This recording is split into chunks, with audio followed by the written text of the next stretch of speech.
অন্তর্বর্তী সরকারের উপদেষ্টা সৈয়দ রিজওয়ানা হাসানের একটা ইন্টারভিউতে দেয়া একটা বক্তব্য নিয়ে বেশ শোরগোল করছে জামায়াতে ইসলামী।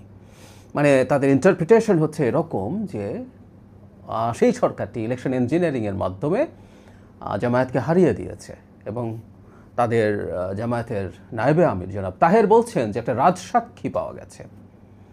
এটা নিয়ে সোশ্যাল মিডিয়াতে প্রচুর আলাপ আলোচনা চলেছে, সমালোচনা হয়েছে, তর্ক বিতর্ক হয়েছে। এটা এখানে শেষ হয়ে যেতে পারতো, কিন্তু না। গতকাল জামাত বিক্ষোভ মিছিল করেছে এবং দুজন সাবেক উপদেষ্টা, একজন ঘটনাচক্রে এখন এই সরকারেরও মন্ত্রী জনাব খলিলুর রহমান এবং রিজওয়ানা হাসানকে জিজ্ঞাসাবাদের জন্য চাপ প্রয়োগ করছেন এবং আবারও তারা বলছেন তাদেরকে নির্বাচনে হারিয়ে দিয়েছে সরকার, মানে অন্তর্বর্তী সরকার।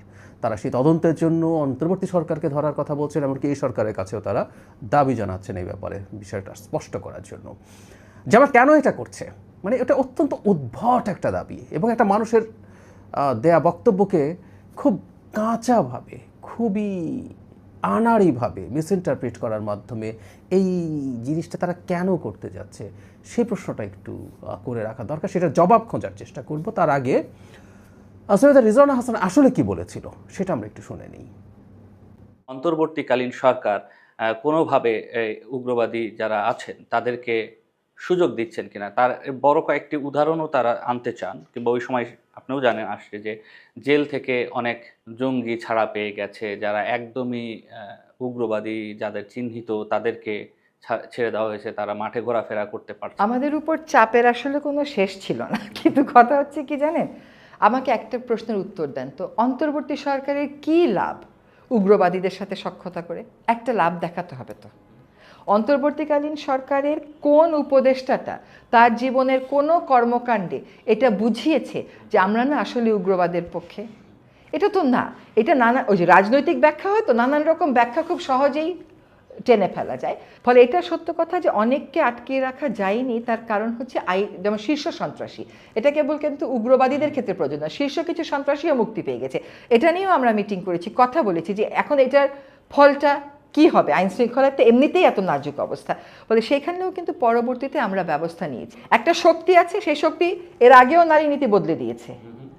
হ্যাঁ, সেই শক্তি আমাদের সময়ে কোনো নীতি বদলাতে পেরেছে যেটা নারী শক্তির একটা পার্ট, এখন সেই শক্তির একটা পার্ট, সেটা সেই শক্তির একটা পার্ট যদি বিরোধী দল হয়েও থাকে, আমার এবং আপনার কাজ হবে তাদের রাজনীতির যেটুকুন অংশ নারীবাদের, নারীর ক্ষমতায়নের, নারীর সমান অংশগ্রহণের বিরুদ্ধে, সেইটুকুন নিয়ে কাজ করা। কখনো যেন এই জাতীয় শক্তি মেইন স্ট্রিম না হতে পারে, আমরা সেই কাজটা করতে পেরেছি। তাদেরকে আমরা মেইন স্ট্রিম হতে দেই নাই।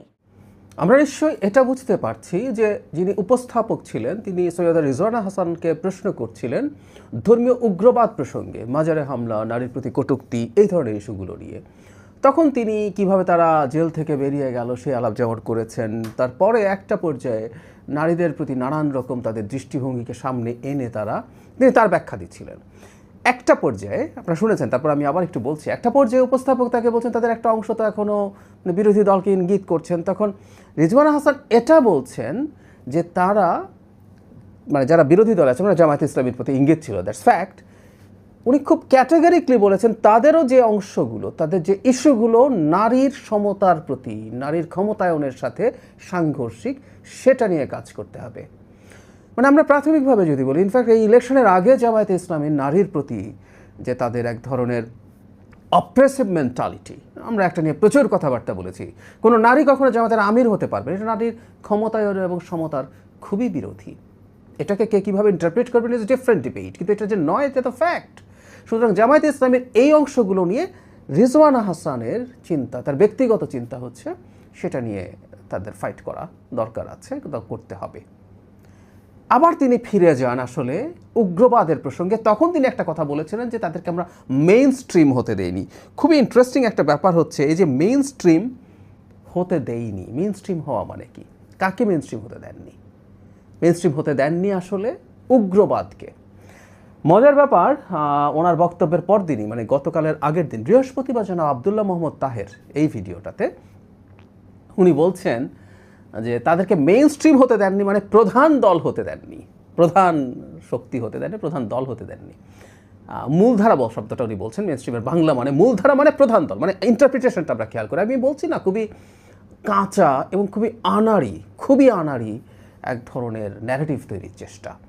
মেইনস্ট্রিম জামাতে ইসলামী আছে, এটা ইসলাম ধর্মভিত্তিক একটা রাজনৈতিক দল, যদিও তার মধ্যে প্রচুর দ্বিচারিতা আছে, সেগুলো নিয়ে আমরা ইলেকশনের আগে প্রচুর কথাবার্তা বলেছি।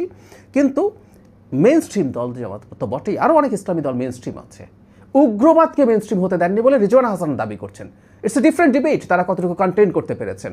আমি মনে করি গত সরকারের যোগসাজশে বা প্রশ্রয় অ্যাটলিস্ট উগ্রবাদ মাথা যারা দিয়েছিল তাদের বিরাট দায় আছে। মেইনস্ট্রিম হওয়ার মতো পরিস্থিতি তৈরি হতে যাচ্ছিল, সেই তর্কে ঢুকছি না, তিনি তার সেই দাবি করছেন। সো মেইনস্ট্রিম হতে না দেওয়া মানে তাকে প্রধান দল বা সরকারে যাওয়া যেতে দেয়নি, এই ইন্টারপ্রিটেশন, শব্দটা বলে ফেলাই ভালো, একটা মূর্খতা। এই মূর্খতাই আমরা দেখছি জামাত ইসলামের পক্ষ থেকে, এবং তাদের অ্যাক্টিভিস্টদের অনেকেই আমি দেখছি সোশ্যাল মিডিয়াতে একই কথা লিখছেন। খুবই ফ্রাস্ট্রেটিং। কেন তারা এটা করছেন সেই প্রশ্নটার আসলে জবাব খুঁজতে চাই, সেটাই বলতে চেয়েছিলাম। মানে আমি নির্বাচনের আগের দিন রাতে একটা ভিডিওতে মানে রেজাল্ট সম্পর্কে যে প্রেডিকশন দিয়েছিলাম পুরোপুরি ফলে গিয়েছিল। সেই ভিডিওতে আমি জামাতে অ্যারাউন্ড 70 সিটস পেতে পারে সর্বোচ্চ, এরকম একটা বক্তব্য দিয়ে বলেছিলাম ইটসেলফ এটা জামাতের জন্য একটা বিরাট উইন। তারা ভালো পার্সেন্টেজের ভোট পাবে, এই পরিমাণ সিট পাবে, এবং তারা একটা ইলিউশন তৈরি করতে পেরেছে আমাদের এডুকেটেড ভোটারদের মধ্যেও যে জামাত এবার জিতে যেতে পারে। এটাই তাদের একটা বিরাট সাফল্য। কিন্তু সমস্যা যেটা হয়েছে, তারা তাদের এই কথাগুলো কৌশলগতভাবে বলতে বলতে আমি ধারণা করি বা আমার বিশ্বাস তারা নিজেরাই ডিলুশনে ভোগা শুরু করেছে। একটা ভ্রান্ত বিশ্বাসের মধ্যে ঢুকে গিয়েছিল তারা এই নির্বাচনে জিতে যেতে পারে, এবং এখন তাদের ওইটা আর মেনে নিতে পারছেন না। তারা অনেকে ক্ষমতা যাওয়ার স্বপ্নে হয়তো বিভোর হয়ে পড়েছিলেন, সে কারণে তারা তাদের এই বিজয় আমি মনে করি সেটা সেলিব্রেট করতে পারছেন না। যে যা গ্রাউন্ড তাদের তৈরি হয়েছিল সেই গ্রাউন্ডের উপরে দাঁড়িয়ে সামনে খুব অল্প কিছুদিনের মধ্যেই সংসদ অধিবেশন বসছে 12 মার্চ, তাদের কঠোর প্রস্তুতি নেওয়ার কথা হয়তো নিচ্ছেনও।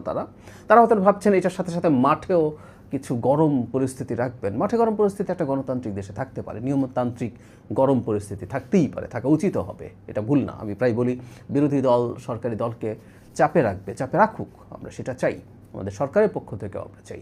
কিন্তু এটা এত ইররেশনাল এবং ইললজিক্যাল কোনো কিছু দিয়ে করে তাদের আসলে দেউলিয়াত্ম প্রকাশ পায়। দেউলিয়াত্ম তাদের প্রকাশ পেলে আমাদের জায়গা থেকে, সরকারের জায়গা থেকে কেউ বলতেই পারে এটা সেলিব্রেট করার মতো ব্যাপার। ইয়াস, ইট কুড বি।